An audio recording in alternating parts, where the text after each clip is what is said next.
16 वर्षावरील गंभीर गुन्हेगारावर प्रौढाप्रमाणे कारवाई करावी, मुख्यमंत्री देवेंद्र फडणवीस यांचा प्रस्ताव. नमस्कार मित्रांनो, मी इरफान पटेल. आपण बघत आहात Ishan fruit files. Ishan fruit files मध्ये आपले सगळ्याचे हार्दिक स्वागत. आज आपण महाराष्ट्राचे मुख्यमंत्री आदरणीय देवेंद्र फडणवीस यांनी मांडलेल्या एका महत्त्वाच्या प्रस्तावावर चर्चा करणार आहोत.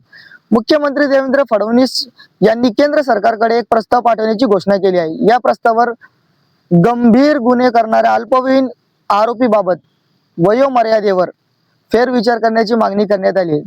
त्यांच्या मते सध्या राज्यात हत्या, खून, मारहाण, लूट आणि चोरी इतर गंभीर गुन्ह्यामध्ये काही अल्पवयीन मुलाचा सहभाग वाढताना दिसत आहे. मात्र सर्वप्रथम एक गोष्ट स्पष्ट करतो, सध्या हा कायदा बदललेला नाही. हा फक्त प्रस्ताव आहे. अंतिम निर्णय केंद्र सरकार आणि संसद मध्ये घेतला जाईल. आता समजून घेऊया विधी संघर्ष बालक म्हणजे काय. भारतात 18 वर्षाखालील एखाद्या मुलावर गुन्हा केल्याचा आरोप असेल तर त्याला विधी संघर्षग्रस्त बालक म्हणतात, म्हणजे child in conflict with the law. आणि प्रौढ आरोपी म्हणजे 18 वर्षे किंवा त्याहून अधिक वयाची व्यक्ती ज्यानुसार त्यांच्यावर गुन्हा आहे त्या हिशोबाने फौजदारी कायद्यानुसार खटला चालतो. आज अनेकांना वाटतं की 16 किंवा 17 वर्षाचा मुलगा गंभीर गुन्हा करतो तरी तो अल्पवयीन असल्याचा कायद्यात त्याला फायदा होतो. म्हणूनच या विषयावर देशभर चर्चा सुरू झाली आहे.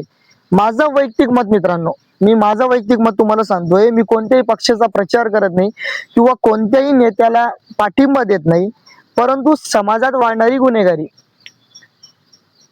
आणि समाजात जे प्रकरण सध्या चालू आहे आणि विशेष करून छत्रपती संभाजीनगर असेल किंवा महाराष्ट्र असेल, 16 किंवा 17 वर्षाचा मुलगा पूर्ण विचार करून हत्या, बलात्कार, दरोडा किंवा इतर गंभीर गुन्हा करत असेल तर अशा प्रकरणावर कठोरपणे विचार करायला काही हरकत नाही.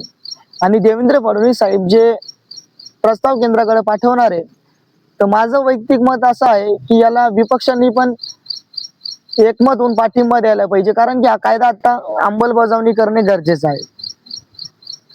जर या प्रस्तावामुळे गुन्हेगारी कमी होत असेल आणि निरपराध लोकांचे जीव वाचत असेल तर माझ्या वैयक्तिक मतानुसार हा विचार योग्य दिशेने टाकलेला पाऊल ठरू शकतो. पण त्याचबरोबर प्रत्येक प्रकरणाची निष्पक्ष चौकशी झाली पाहिजे. चुकीच्या प्रकरणात कोणत्याही मुलावर अन्याय होता कामा नये, हे पण लक्षात घेणं गरजेचं आहे. मुख्यमंत्री देवेंद्र फडणवीस यांनी हा संदेश माझ्या वैयक्तिक मतानुसार समाजाच्या सुरक्षेसाठी हा विषय मांडल्याबद्दल मी महाराष्ट्राचे मुख्यमंत्री देवेंद्र फडणवीस साहेबांचे आभार मानतो. तसेच मी त्यांना लेखी पत्र सुद्धा पाठवणार आहे. ईशान हेल्पिंग मुवमेंट तर्फे आपण त्यांना पत्र पाठवून त्यांचे आभार सुद्धा मानणार आहे की त्यांनी ह्या विषयावर गांभीर्याने विचार करून हा प्रस्ताव केंद्राकडे पाठवलेला आहे. आणि मी विश्वास करतो की भारतीय जनता पक्षाचे आणि त्यांच्या सोबतचे सहकारी असलेले पक्ष हे कायदा पास करतील. याच्यामुळे फायदा हे होईल मित्रांनो, काही केसेसमध्ये आणि काही प्रकरणामध्ये पोलिसांनी सुद्धा सांगितलेले काय या अल्पवयीन मुलाकडून काही कुख्यात गुन्हेगार गुन्हे घडवून आणतात किंवा गुन्हे करून घेतात. का बरं? यांना विधिग्रस्त असल्यामुळे यांना कायद्यामध्ये त्याचा फायदा होतो. याचा फायदा हे लोक उचलतात. आणि छत्रपती संभाजीनगर जिल्ह्यामध्ये पण वाढते गुन्हेगारी. मी इथंच राहतो, मी बघतोय 17 वर्षाचे पोरं चाकू मारणे, हल्ला करणे, लूटमार करणे हे आता खूप प्रकरण वाढलेले. याच्यामुळे जो फडणवीस साहेबांनी निर्णय घेतलेला आहे तो माझ्या मते तर योग्य निर्णय आहे. तरी मित्रांनो, मी आता तुमच्या निर्णयाची वाट बघतोय. 16 वर्षावरील गंभीर गुन्हे करणाऱ्या आरोपीवर प्रौढाप्रमाणे कारवाई व्हायला पाहिजे का किंवा नाही व्हायला पाहिजे? हो किंवा नाही तुमचं मत मला कमेंट मध्ये तुम्ही नक्की कळवू शकतात.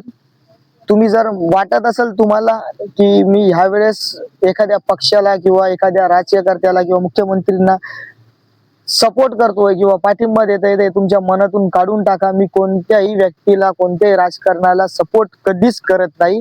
हा, जो व्यक्ती चांगले काम करतो मी त्यांच्या कामाचे कधी पण चांगलं ज्यांनी काम केलं असेल त्यांचे मी अभिनंदन करतो, त्यांच्या कामाचे कौतुक करतो. मी भारतीय जनता पक्षाच्या आजपर्यंत फक्त दोनच लोकांचे, फडणवीस साहेबांचे पहिले दोनच लोकांचे कामाचे कौतुक केलेले.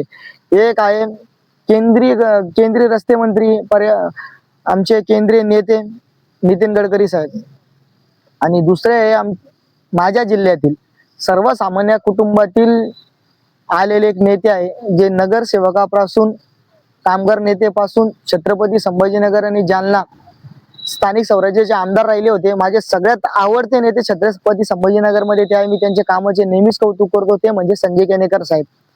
संजय केनेकर हा एकमेव माणूस असा आहे भारतीय जनता पक्षामध्ये, तुम्ही त्यांची न्यूज वर बघत असाल का तो जातीवादी आहे, तो हिंदूवादी पक्षासोबत काम करतो, ते तुमचं वैयक्तिक मत असेल. पण जर तुम्ही त्यांना प्रत्यक्ष जाऊन भेटले आणि केनेकर साहेबाला तुमचा एखादा जर प्रश्न सांगितलं की सर माझा इथे असा प्रश्न आहे, मी असा इथे अटकलेलो आहे, असं माझं प्रकरण आहे, जर तुम्ही खरे असाल तर तुमच्या सोबत संजय केनेकर नेहमीच उभं राहील. हे मी अनुभवलेली गोष्ट तुम्हाला सांगतोय, मी जे अनुभवलेली घटना आहे ते मी तुम्हाला सांगतोय. 2-3 वेळेस मी त्यांना फोन केले आणि फोन करून संजय केनेकर साहेबाला सांगितलं का इथं इथं असा असा प्रॉब्लेम आहे, तुम्ही सॉल्व्ह करा. तात्काळ फोनवरच त्यांनी माझी मदत केलेली आणि आजपर्यंत त्या माणसाने हे सांगितलं नाही का तुम्ही मुसलमान आहे.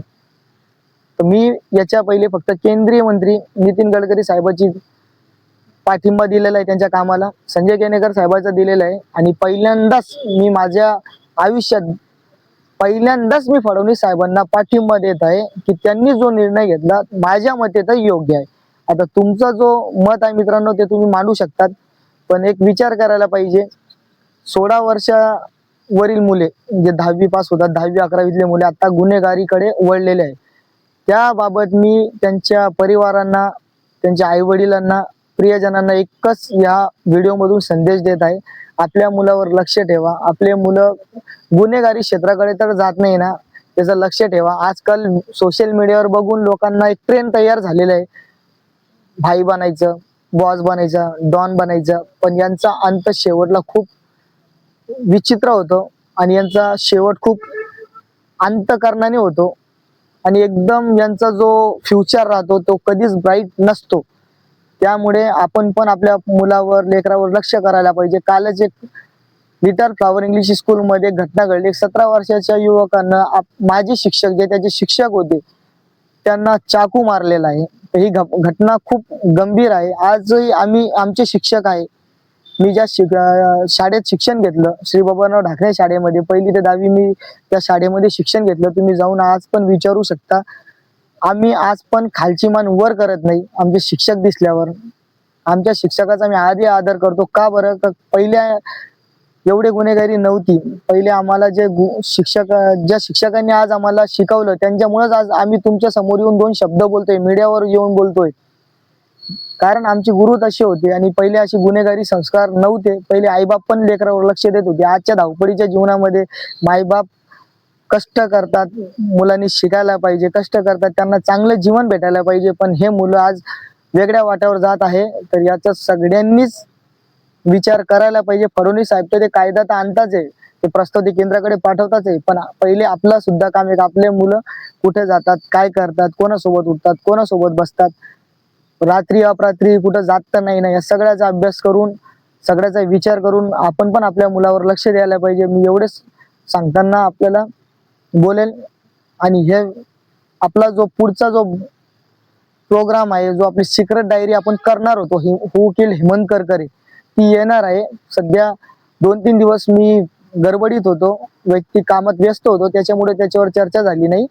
पण नक्कीच 3 एपिसोडची ती मालिका येईल. हेमंत करकरे साहेब शहीद कसे झाले, त्यांना कोणी मारलं, 26/11चा हल्ला जो होता तो साजिश होती किंवा खरंच आतंकवादी हल्ला होता, त्या सगळ्यावर आपण चर्चा करू. 3 एपिसोडची ती मालिका असेल, नक्कीच तुम्ही बघा. त्याचं नाव राहील who killed Hemant Karkare, secret diary of part 1, Ishan 2 files तर्फे. धन्यवाद मित्रांनो. जय हिंद, जय संविधान.